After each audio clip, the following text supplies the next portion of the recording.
Уважаеми зрители, Ваньо Танов и агенция Митници се развихриха, направиха една страхотна операция в Дружба, в София Дружба, ЖК Дружба, в един склад на Софарма и заловиха 25 милиона къса цигари. Само, че операцията се оказа гаф накрая, защото знаете, че агенция Митници няма, как да се каже, разузнавателни функции и останаха без информация за канала, останаха без всякаква информация въобще кой стои за този канал и за тези късове цигари. Останаха само с един пазач на склада.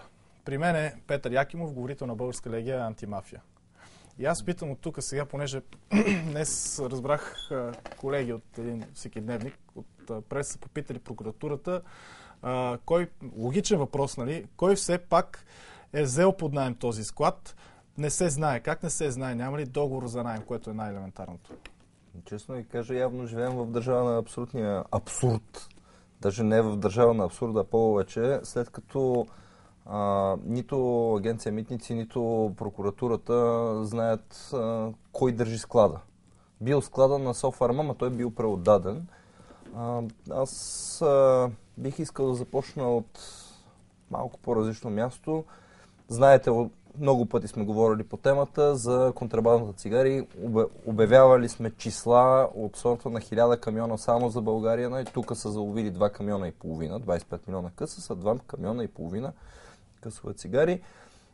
И сме обяснявали, че най-лесното нещо в България в момента е да заловиш цигари. Това е, господин Танов, вчера го гледах по една от националните медии, той беше много горд от себе си, от работата на агенция Митници, какъв удар са направили, но това е все едно да отидеш в един развъдник, където развъждат пастърва, например, да бръкнеш във водата, да извадиш пастърва и да кажеш, пастърва.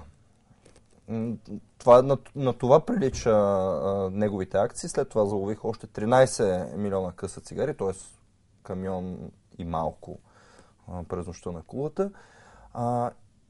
И къде са 1000 камиона цигари? Аз това искам да попитам. Как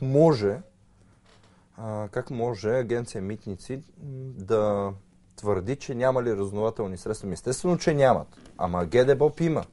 Ама те не били подали информация към ГДБОП. За да не изтече това. За да не изтече информация. Извинявайте, това е абсурдно. Как ще изтече информацията? Извинявайте, господин Танов се хвали какъв оперативен опит има в полицията, милицията или там каквото е работил.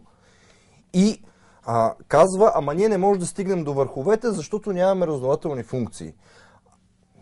Говорете си с ГДБОП, нали? За това са институциите в България, за да си сътрудничат, за да може да се разбие и да се стигне. Как така тези камиони са стигнали въобще до България? Какво правят в този склад в Дружба? Отиваме, хващаме склададжията, странна работа.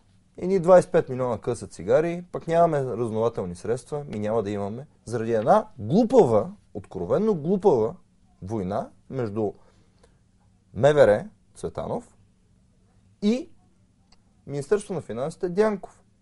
За това се случват тези абсурди. А може би, тук искам да кажа, може би господин Танов знае кой стои на върха на тази пирамида и начинът, по който е абсолютно непрофесионален да удари този склад, е с цел да се замаже откъде идват тези цигари. Защото тук има два варианта. Единият вариант е господин Танов да е абсолютно голям непрофесионалист. Абсолютно неадекватен. Другия вариант е наистина да прикрива този канал. И при двата варианта господин Танов не е уместно да седи на тази позиция. Абсурдно е. Това е, преди малко слушах, нали, говорихте за назначенията на господин Борисов, откакто е на власт. По-голям провал наистина от господин Танов като назначение няма. Защо да е провал? Сега, ако ние не можем да разберем откъде минават тези канали, благодарение на господин Танов и неговите операции, но защо? Я пастърва. Сега, за обществен интерес това е провал, но за партийен интерес не е до там, ако се разбере, може би, откъде и на къде отиват тези канали, ако се спонсорират конкретни хора. Нали? Честно да ви кажа, вчера гледах интервюто му по националната обществената ни телевизия. Аз бях изумен от наглостта на този човек. Той говореше как това било световен проблем. Да, световен е. Как едни 170 държави били се събрали и били подписали с борба с контрабандата. Да, така е. Обаче, когато ние говорим за контрабанда, ни казват, че сме луди. Когато числата на различни проучвания, свързани с контрабандни цигари, са му изгодни, той ги цитира. А не изважда официалните данни, които те ги имат, където пише 11 милиарда къса цигари спрямо 22 милиарда къса цигари 2008. Възможно ли е тези тирове с цигари наистина отиват в едни такива черни партийни каси, въобще вече черен партиен бизнес, ако така да го наречем, който да се отблагодари покрай изборите. Виждаме го в циганските махали. Ние сме го говорили и това. Да. Нали, имайте предвид... Защото сега видим пак прикриване на канал. Не, на такова прилича. Значи той е голям професионалист и едва ли един голям професионалист може да си позволи толкова хамалски начин за удряне на контрабанден канал. Кой е Ицумеки? Ицумеки е една известна личност, който бяха му ударили едни цигари 2011 година и той не е в България човека, ама... Продължават? Да, бяха ударили в един бетонов възел, бяха ударили цигари. Те са едни цигари, които са налог на една гръцка марка цигари, които влизат тук в България. Слимове са основно и така нататък. Подозираме, че това е същото, защото марката, която е ударена там, е неизвестна на българския пазар. Тоест тя е някаква странна марка. От вашите разследвания има ли информация откъде и как всъщност влизат тези контрабандни цигари? Откъде главно? От всякъде влизат. Всякъде. От всякъде влизат. Границите на България, нищо, че по думите на господин премиера са най-сигурните граници на Европейския съюз, няма проблем да минат 1000 камиона само за вътрешния пазар. Значи имайте предвид и още нещо. Аз тук пак съм го казвал, но ще го повторя. До 7 месец общо заловеното количество цигари на агенция Митници, има го официално на сайта, е 2 камиона и половина приблизително.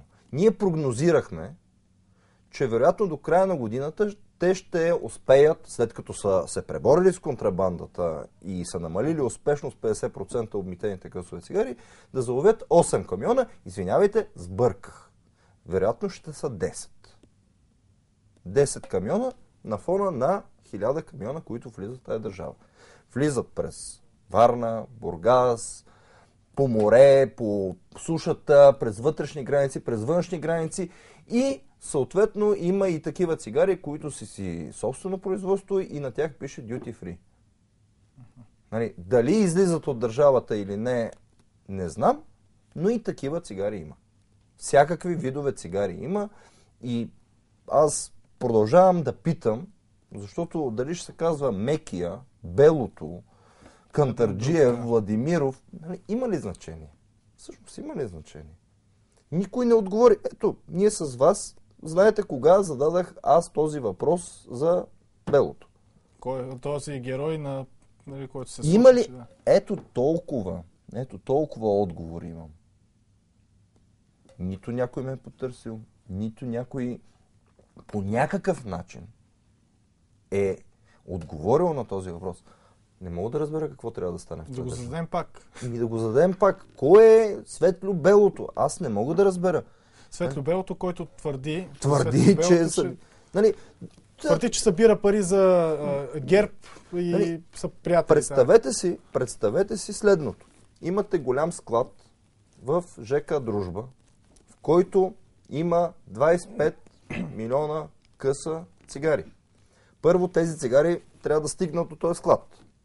Никой не е забелязал камионите как отиват. 10 дни били го наблюдавали в склада. Нали, никакви камиони не са идвали. Второ, проследи, освен как идват камионите, кой ги поръчва, как влизат. Нали, това е работата на агенция Митници. Те камиони са минали някакви граници, тъй като не са български цигари. И най-накрая излиза войната, казахме, ние всъщност не можем да стигнем до върха на пирамидата, защото нямаме възможности за специални разузнавателни средства. Договора за наем не е нужно да имаш договора за наем вече, извинявайте...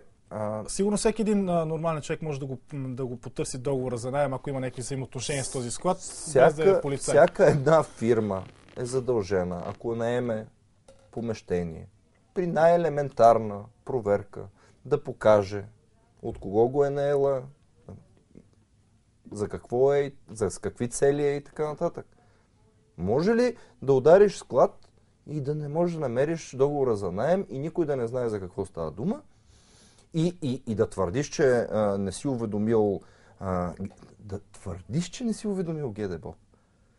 Тоест, в някакъв смисъл какво прави господин Танов?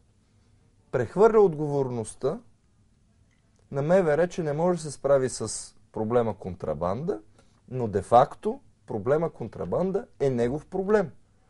Защото, представете си, вие сте на мястото, независимо, пак казвам, можем господин Цветанов да го тормозим по много теми. Но представете си, че сте вие, господин Цветанов, не ви уведомявам, че ще удрям склад и после казвам, полицията всъщност не може да разкрият кой е поръчител на тези. Няма после пак разговори с СРС, в повечето пространство, нали, Танов, там и Пипа. И продължавам да задавам въпроса, освен за Мекия, Бело, Кантарджиев, Владимиров и така, всякакви други герои на това управление. Аз питам, защо този човек, наречен Ваньо Танов, който не е избран от никого, докато премиера е избран от хората на избори. Господин Танов е назначен. Той е висш държавен чиновник. Защо след видимия провал на агенция Митници нищо не му се случва? Абсолютно нищо. Провал. Контрабанда, провал на наркотици. Точно това е въпросът в целият този гаф. Въпрос, който си зададохме, когато един комбайн пълен с кокаин обиколи цяла България, уважаеми зрители, за да бъде заловен в Русе ли беше, да.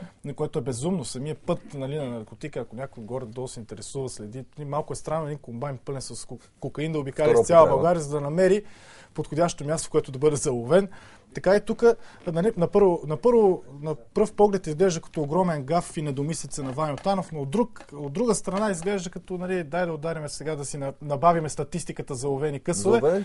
Защото, де-факто, това е удар, който цели да набъбне статистиката на заловени късове цигари. Идва края на годината, трябва да се отчита дейност. Отчита се дейност, в същото време тази дейност не е съществена, защото не може да се стигне до аз за това казвам, може би господин Танов знае кой стои на върха на пирамидата и за това го прави по този начин. Защото другия вариант е господин Танов да е абсолютно неадекватен човек. Да. Но предстои да видим какво ще е решението за съдбата на господин Танов. Благодарим ти за това гостуване.